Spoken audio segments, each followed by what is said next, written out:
Please मुझे मेरे room में ले चलो। और मुझे नहीं करनी है रस्में वस्में।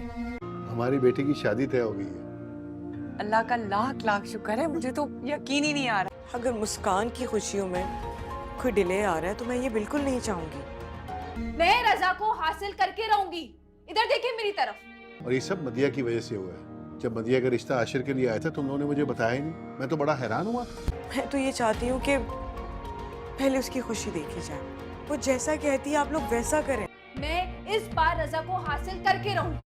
रज़ा और मुस्कान की रुखसती का तारीख तय कर दी गई है।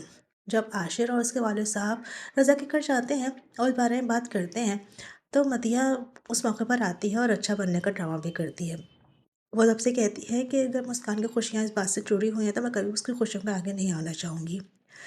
ये सब कुछ सुनकर मुस्कान के वालिद साहब तो बहुत ज़्यादा इम्प्रेस हो जाते हैं। वहीं पर उनको ये बात पता चलती है कि मदिया का रिश्ता भी आशिर के लिए आया था।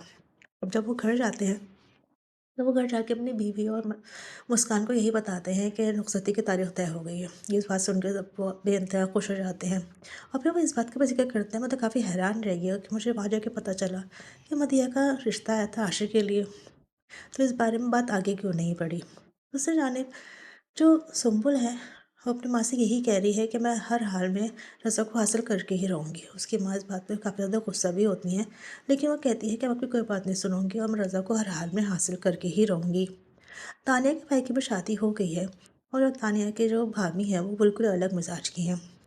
वो घर आते आते कहती हैं कि मुझे अपने कमरे में जाना है, मुझे इन रस्म और रिवाज में कोई दिलचस्पी नहीं है।